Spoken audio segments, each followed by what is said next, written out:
Okay, I'm gonna do my best to explain why counselors are notorious for hating schedule changes or why they're always so strict about it. So first, let me explain the process. What happens is, as a counselor, we are supposed to get all of our students' course choices the year before. So typically we have to submit the course choices that the students want to take in April or May. We have to submit it to the principals. Now, in April or May, that means, and I'm making this sound really easy, that means I need to meet with all of my students and know what classes they're taking next year. I then submit it to the principal. But if you think about it, a school that has like 3,000 to 4,000 students, that's a lot of data to compile. So from there, we get the information, then we figure out how many classes we need and how many teachers we need in each subject. So for example, like let's say we have 60 students who want to take culinary. So we know we can't fit 60 students in one class. So we typically go by cap sizes, and that would mean we have room for 2 classes, but it's filled to the max. So we can't let extra students go in there or whatnot.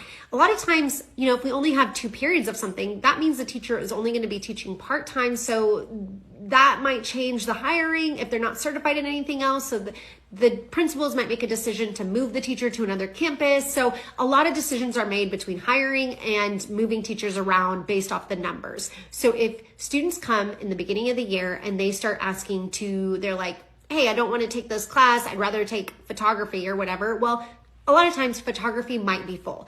If it's not, then maybe we have some wiggle room, but it starts a slippery slope. So if I let one kid just change their class, then the next kid comes and the next kid comes, and then it's hard to really, hold a front, and then class sizes are all messed up, and then the teachers are yelling at us because we put too many kids in their class. And the same goes for AP. So with AP, there's a couple different reasoning. Some of it is the class sizes, and we don't want to dump all the AP kids into the on level and overfill those classes.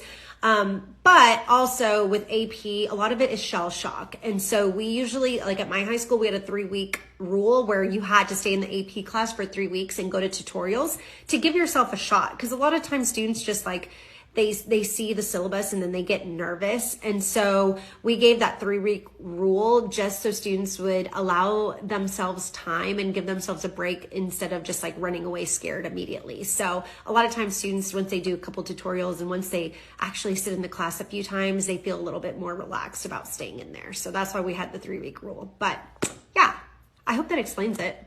Now you know why counselors are so grouchy. Usually it's because we're the ones getting yelled at by teachers or principals for moving students around. So that's usually why we're hesitant to do schedule changes.